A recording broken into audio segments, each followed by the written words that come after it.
Toda quarta-feira, o comentário do Dr. Nelson Egon Geiger. Como é que tá, doutor? Bom dia. Bom dia, doutor Eduardo. Bom dia.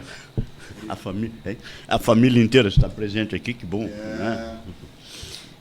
Velhos tempos. O pai de vocês, que muito tempo eu convivi quando ele, na ocasião, ainda era funcionário da Polícia Civil, não era polícia. Parece que ele está aposentado. Já está aposentado.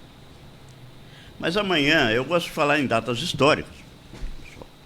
Todo mundo lembra disso, todo mundo sabe disso, que eu sou insistente nisso. E amanhã é uma data histórica, 248 anos da proclamação da independência dos Estados Unidos. 4 de julho de 1776. 4 de julho é uma data muito comemorada lá nos Estados Unidos, muito mais que o nosso 7 de setembro aqui, talvez, apesar que nós comemoramos a nossa independência, ocorrida quase 50 anos depois, lá eles levam isto muito mais a sério. Por quê? É o tipo de instituição que foi feita a partir de 4 de julho de 1776, então em Filadélfia, não em Washington, quando fizeram a Carta de Filadélfia, quando grandes homens da história do mundo, George Washington, Andrew Jackson, Benjamin Franklin, e além de político, de notório saber, era um historiador e até cientista, né? O inventor, imagine, naquela época, 250 anos atrás, do para-raio. O que ocorreu de diferença entre eles e nós? É que, fugindo por motivos religiosos, por perseguição religiosa na Inglaterra, fugindo da Inglaterra através do navio famoso Mayflower, Flores de Maio, aquele grupo foi para os Estados Unidos e lá começou a se articular nos anos 1600 e pouco, até que os descendentes deles chegaram e começaram a constituir aquele grande país que, em 1776, 4 de julho, 248 anos atrás, proclamou a sua independência. Eu tenho dito aqui que é um interregno histórico entre a independência deles e a nossa. Mas tem mais outros problemas no meio.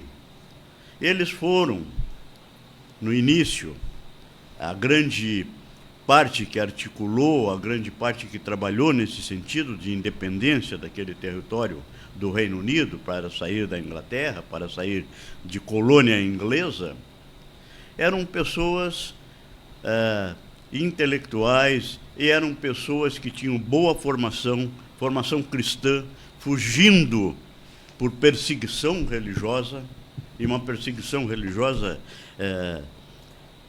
que na verdade não deveria existir, porquanto a Inglaterra também era um partido religioso. A diferença é que o anglicismo não admitia certas coisas que depois os grandes reformadores trouxeram através do protestantismo. Mas não vamos falar em religião aqui. O que nós vamos falar é que a nossa colonização, na mesma época da deles, 1492, a descoberta ali pelo Caribe da América do Norte, para 1492 para 1500, 8 anos de diferença para a nossa descoberta. Só que aqui, no início, nos navios que trouxeram Pedro Álvares Cabral, já traziam alguns degredados, gente que estava condenada, criminosos que foram largados aqui para se ver livre.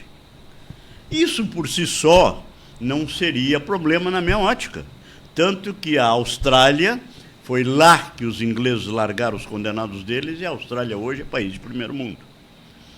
O que tem de diferença é que aqueles homens lá dos Estados Unidos, aquele pessoal do marco inicial da independência americana, não tinha muito mais gente de grande cultura e de grande honestidade em razão de religião do que os nossos aqui.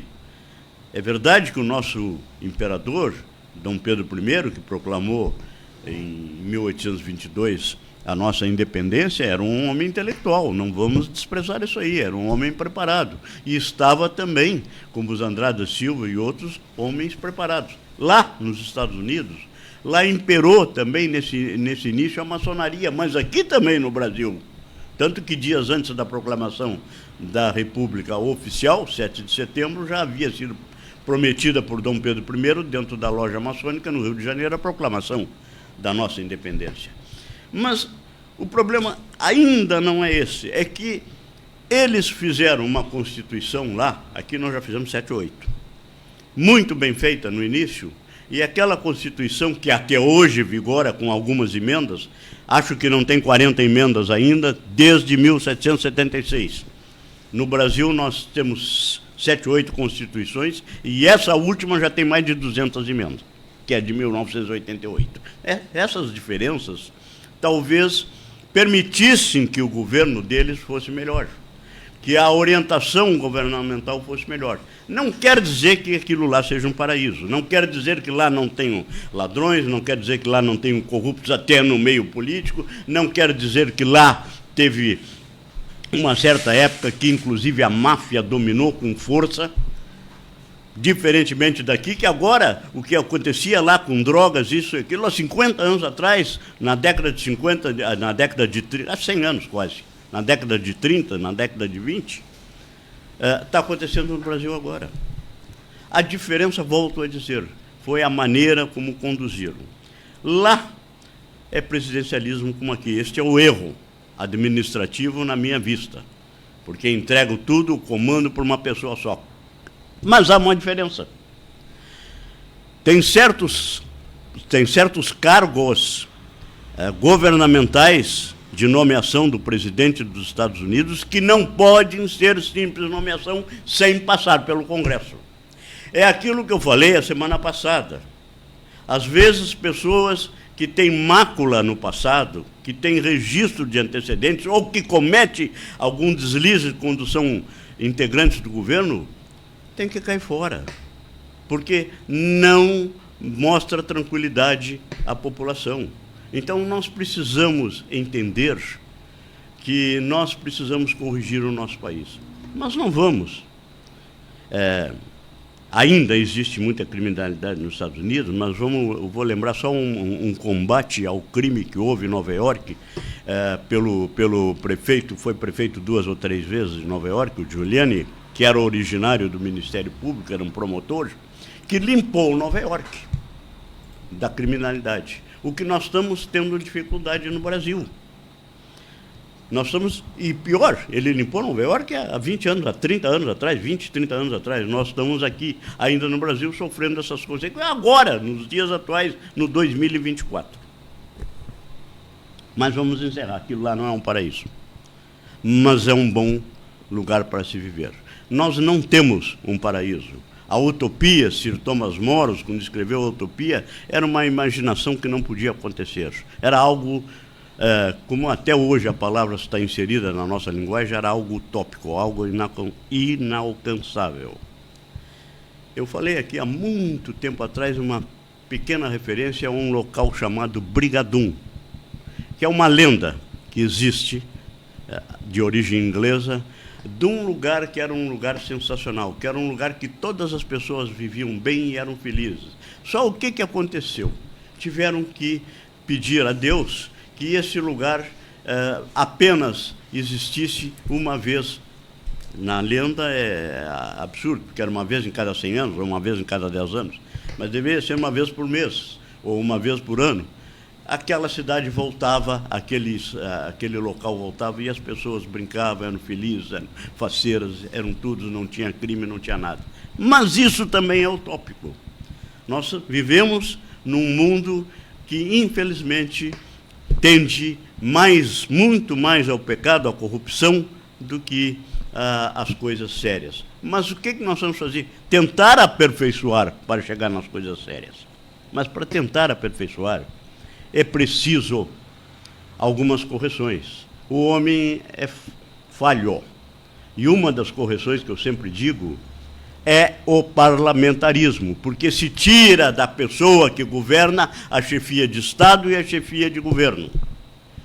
E aí há o primeiro-ministro para controlar a chefia de Estado e o presidente para chefiar o governo, então, comandar a chefia de governo.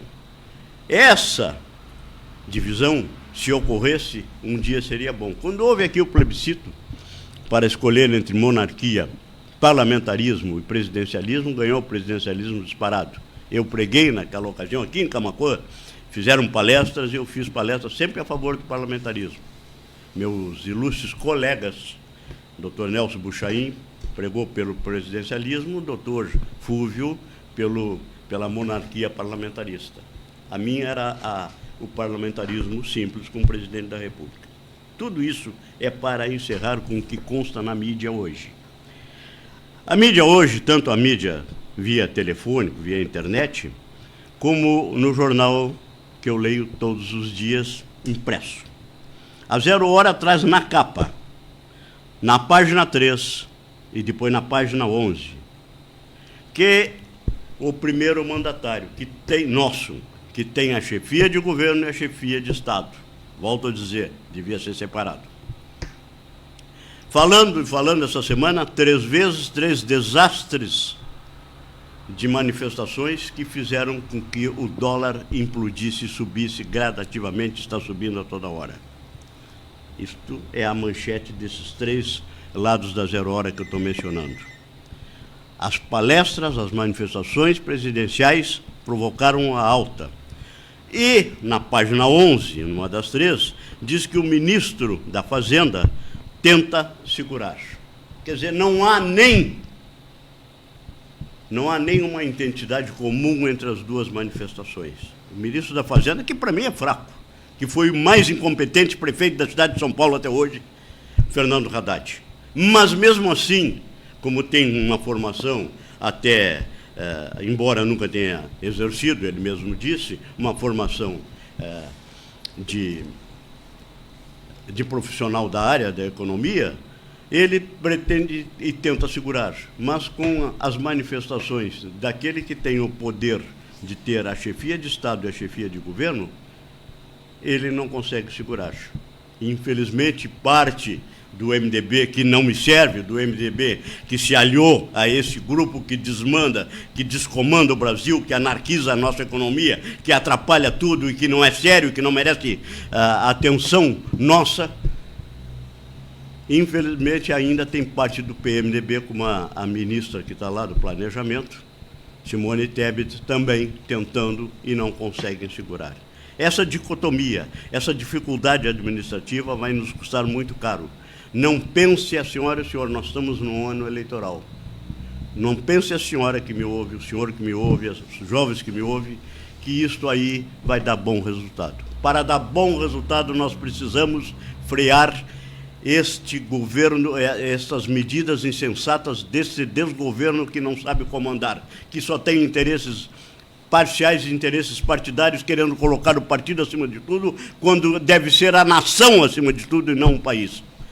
Então, se nós não botarmos um freio, isso vai cada vez estragar mais o nosso país. E o freio começa esse ano. Há eleições municipais. Temos que dizer não a todos os cantos onde vierem candidatos vinculados a esse tipo de administração. PT, PSOL lá em São Paulo, que vem com um deputado federal que formou um grupo que não quer só invadir terras, quer invadir casas também e quer ser prefeito de São Paulo. Nós não podemos deixar isso acontecer. Temos que votar contra essa esquerda desmiolada, essa esquerda esquizofrênica, essa esquerda que não sabe o que quer ou sabe o que quer, que não é o nosso interesse da nação. Temos que votar contra eles para que, devagar, se tire essa gente do Brasil de uma vez do comando do Brasil de uma vez por todas. Bom dia. Bom dia, doutor Nelson Egon Geiger, o seu tradicional comentário aqui no nosso programa.